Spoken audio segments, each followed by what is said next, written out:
Assalamualaikum warahmatullahi wabarakatuh. Selamat malam dan salam sejahtera bagi kita semua. Perkenalkan, nama saya Rizka Nuramalia Ruslan dengan NPM 2024102035. Program Studi Pendidikan Bahasa Indonesia Universitas Al-Azhar Mandar. Pada video kali ini, saya akan mempresentasikan proyek final mata kuliah semantik dengan judul Kajian Semantik Teks Akademik. Teks akademik yang saya pilih untuk dikaji adalah artikel berjudul Implikasi Prinsip-Prinsip Dasar Pembelajaran Bahasa Indonesia di Sekolah Dasar, karya Mulyadi yang diterbitkan pada Jurnal Pendidikan Bahasa tahun 2023. Artikel ini saya pilih karena representatif sebagai artikel akademik bidang pendidikan bahasa Indonesia dan memuat banyak gejala semantik yang menarik untuk dianalisis, seperti polisemi, makna kontekstual, dan variasi relasi makna. Semantik adalah cabang linguistik yang mengkaji makna dalam bahasa. Bagi mahasiswa pendidikan bahasa Indonesia, kemampuan memahami makna sangat penting untuk membaca kritis, menulis akademik, dan mengajar bahasa secara bermakna. Teks akademik yang sering memuat istilah teknis yang mengalami perluasan makna, pengulangan konsep dengan variasi kata, serta kalimat panjang yang berpotensi ambigu. Karena itu, kajian ini penting dilakukan. Tujuan kajian ini ada 4, yaitu yang pertama, mendeskripsikan makna leksikal, gramatikal, kontekstual, referensial, dan pragmatik pada teks. Kedua, mengidentifikasi ambiguitas dan relasi makna. Ketiga, mengaitkan temuan dengan teori Lyons, Palmer, Kruse, dan Clevinson. Dan keempat, merumuskan simpulan serta rekomendasi. Berikut identitas teks yang saya analisis, judulnya Implikasi Prinsip-Prinsip Dasar Pembelajaran Bahasa Indonesia di Sekolah Dasar. Ditulis oleh Mulyadi dari STKIP, Taman Siswa Bima. Diterbitkan pada Jurnal Pendidikan Bahasa Indonesia, volume 13 nomor 2 tahun 2023 dan berstatus artikel akses terbuka. Berlisensi Creative Commons Attribution sehingga dapat saya lampirkan secara lengkap dalam laporan tertulis. Kajian ini menggunakan 4 kerangka teori. Lyons membedakan makna leksikal dan makna gramatikal, serta memperkenalkan konsep referensi. Palmer menekankan bahwa makna kata sangat bergantung pada konteks pemakaiannya. Kruse menjelaskan relasi makna seperti sinonimi dan hiponimi, serta membedakan ambiguitas leksikal dan ambiguitas struktural. Sementara itu, Clevinson menjelaskan makna dari sisi pragmatik, yaitu peranggapan dan implikatur yang muncul dari konteks tuturan. Keempat teori ini saling melengkapi dalam analisis saya. Pertama, makna leksikal. Kata prinsip muncul berulang dan menunjukkan polisemi, kadang bermakna landasan teoretis, kadang bermakna pedoman operasional konkret. Kata bahasa juga polisemis, kadang berarti sistem lambang bunyi, kadang berarti mata pelajaran.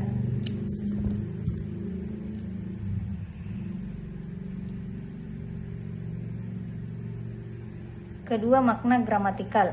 Afiks pean pada kata pembelajaran mengubah verba menjadi nomina proses. Reduplikasi pada prinsip-prinsip menghasilkan makna jamak yang menegaskan keberagaman.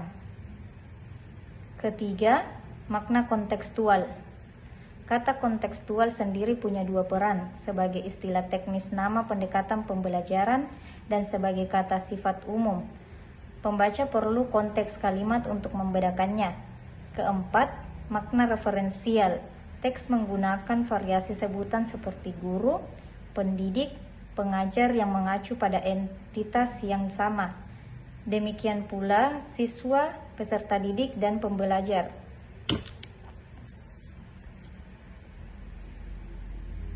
Kelima, makna pragmatik. Kalimat-kalimat yang menggunakan kata seperti hendaknya, seharusnya dan perlu mengandung makna direktif, yaitu imbauan kepada guru untuk bertindak. Ini juga mengandung peranggapan bahwa ada persoalan pembelajaran yang perlu diperbaiki. Keenam, ambiguitas frasa pembelajaran bahasa Indonesia secara struktural berpotensi ditafsirkan lebih dari satu cara, meskipun konteks wacana biasanya menetralkannya. Terakhir, relasi makna. Ditemukan sinonimi seperti guru, pendidik, pengajar, hiponimi seperti keterampilan berbahasa yang mencakup menyimak, berbicara, membaca, menulis, serta antonimi kontekstual seperti student kinteret dan teacher kinteret. Secara keseluruhan, temuan ini menunjukkan bahwa kalimat jenis makna leksikal, gramatikal, kontekstual, referensial, dan pragmatik saling berkelindan membentuk makna teks secara utuh. Variasi leksikal berfungsi sebagai kohesi teks sejalan dengan teori Kruse, sementara ketergantungan makna pada konteks memperkuat pandangan Palmer. Fungsi direktif pada kalimat rekomendatif sejalan dengan kerangka pragmatik Levinson.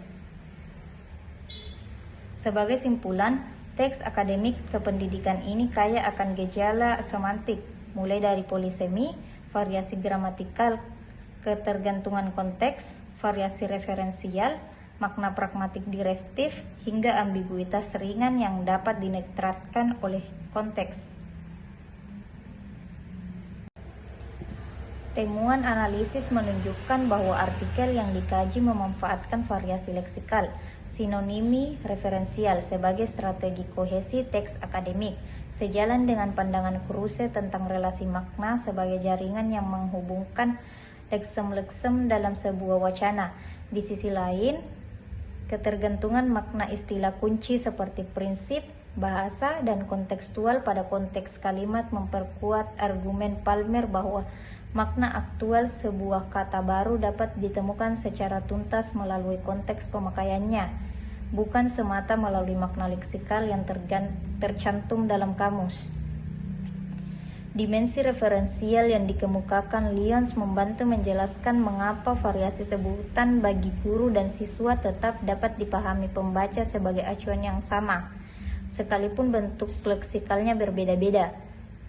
Sementara itu, kerangka pragmatik Levinson relevan untuk menjelaskan fungsi direktif yang melekat pada kalimat-kalimat rekomendatif dalam teks, yang secara implisit mengandung peranggapan adanya persoalan pembelajaran bahasa Indonesia di sekolah dasar yang perlu diperbaiki.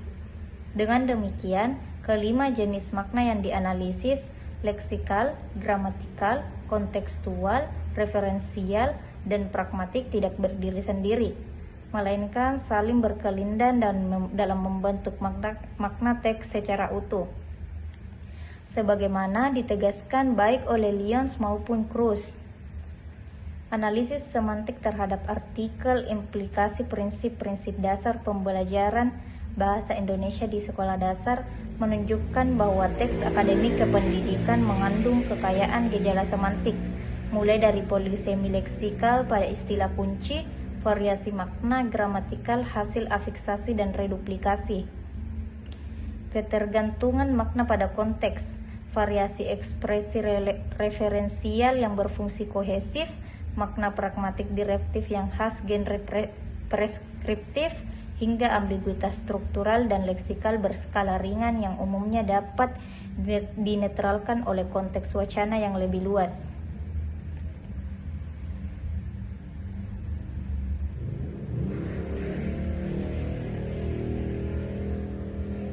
Implikasi prinsip-prinsip dasar pembelajaran bahasa Indonesia di sekolah dasar.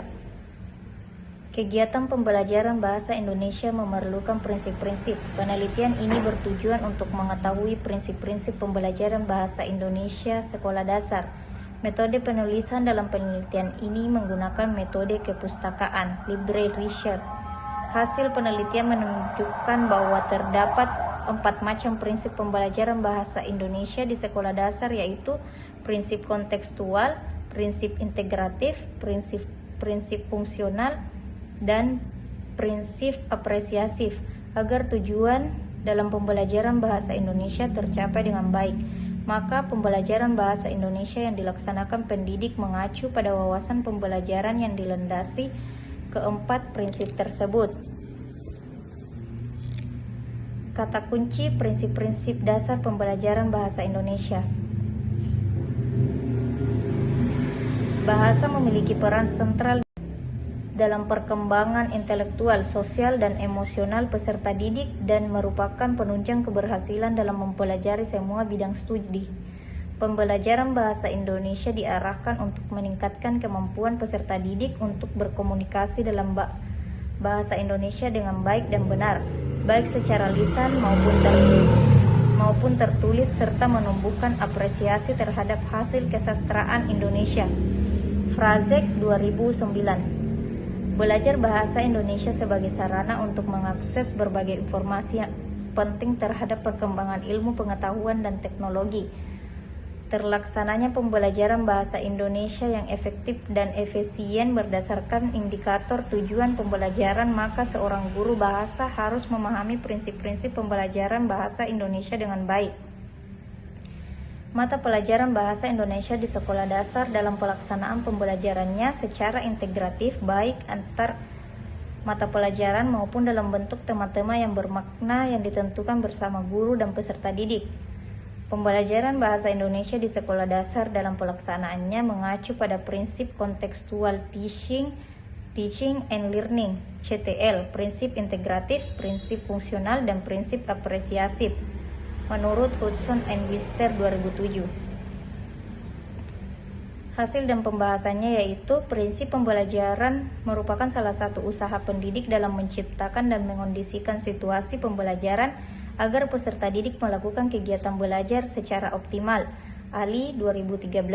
Berdasarkan analisis kepustakaan, ditemukan 4 prinsip pembelajaran bahasa Indonesia di sekolah dasar, yaitu prinsip kontekstual, prinsip integratif, prinsip fungsional, dan prinsip apresiatif.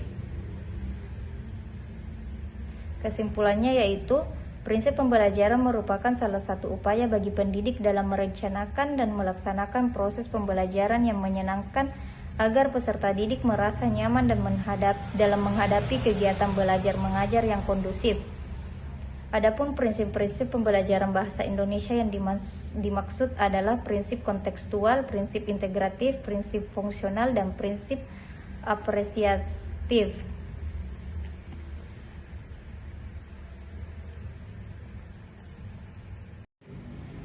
Sekian video presentasi saya pada hari ini. Saya akhiri. Jazakumullah wallahul muwaffiq ila aqwamit thariq. Wassalamualaikum warahmatullahi wabarakatuh.